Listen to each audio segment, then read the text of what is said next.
بسم اللہ الرحمن الرحیم نحمدہ ونصلی علی رسولہ الکریم اما بعد۔ محترم و مکرم ناظرین و سامعین کرام، آج میں آپ کی خدمت میں ایک اہم عنوان لے کر حاضر ہوا ہوں کہ ماہ محرم الحرام کی فضیلت و اہمیت کیا ہے۔ محرم الحرام کا مہینہ بڑا ہی بابرکت اور ادب و احترام والا مہینہ ہے۔ اس مہینے کی عظمت، فضیلت و اہمیت کا آپ اس سے اندازہ لگا سکتے ہیں کہ اسلامی سال کی شروعات اسی مہینے سے ہوئی ہے۔ جو 4 مہینے ادب و احترام والے قرار دیے گئے ہیں، ان 4 مہینوں میں سے ایک مہینہ محرم الحرام کا بھی مہینہ ہے۔ قرآن کریم میں اللہ نے فرمایا، ان عدت الشہور عند اللہ 12 شہرا فی کتاب اللہ یوم خلق السماوات والارض منها 4 حرم۔ اللہ کے نزدیک مہینوں کی گنتی یہ 12 ہے، اس میں 4 مہینے بڑی بابرکت اور ادب و احترام والے ہیں، جس میں قتال کرنا بھی منع کیا گیا ہے۔ قرآن کریم میں اللہ نے فرمایا، قل قتال فیہ کبیر، کہ اس میں قتال کرنا، جنگ و جدال کرنا بڑا گناہ ہے۔ تو اس کی اہمیت، عظمت کی وجہ سے اللہ نے 4 مہینے میں سے ایک مہینہ قرار دیا اور اس کے بعد اس میں قتال کرنے کو منع کیا، تو اس کی فضیلت اور اہمیت اس سے ثابت ہوتی ہے۔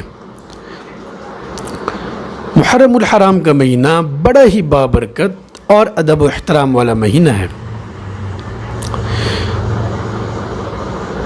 حدیث پاک میں آتا ہے، افضل الصیام بعد صیام شہر رمضان، افضل الصیام بعد صیام شہر رمضان شہر اللہ المحرم، کہ رمضان کے روزوں کے بعد سب سے بابرکت روزہ وہ محرم الحرام کا روزہ ہے۔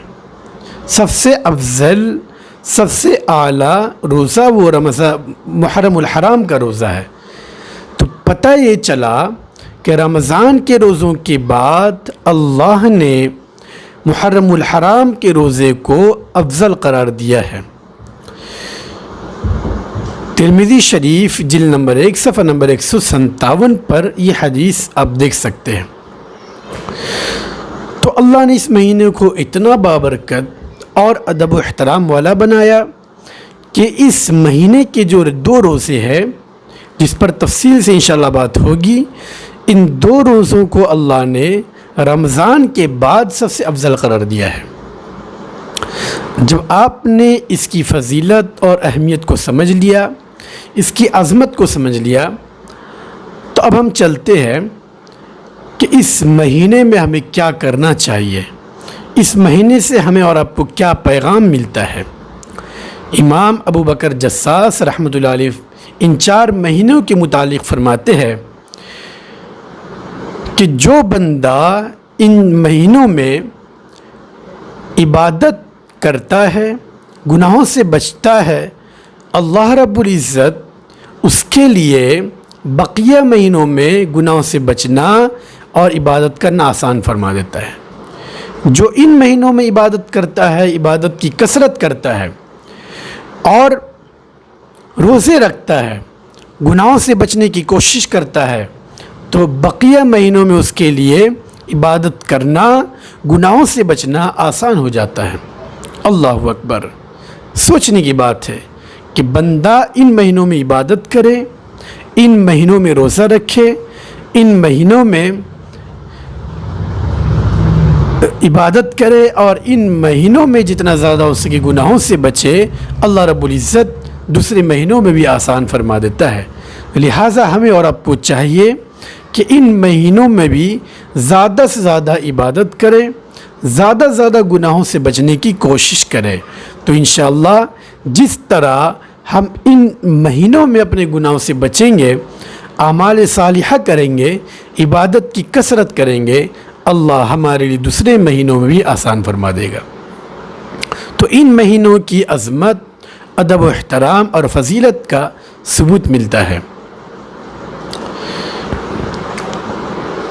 تو آج چونکہ 1 سال گزر چکا ہے، 1441 تھا، اب 1 سال گزر چکا ہے، لہٰذا ہمیں اور آپ کو اپنی زندگی کا محاسبہ کرنا چاہیے، تنہائی میں بیٹھ کر یہ سوچنا چاہیے کہ میرے اللہ 1 سال کا وقت گزر چکا ہے، اب وہ 1 سال دوبارہ نہیں آئے گا، بلکہ 1 سال کی جو مہلت تھی وہ مہلت ختم ہو چکی ہے، اب آہستہ آہستہ زمانہ ختم ہوتے جا رہا ہے، کیا معلوم ہم سے کون کون سے گناہ ہوئے، کیسے کیسے اعمال ہوئے، اللہ تو معاف کرے گا یا نہیں کرے گا۔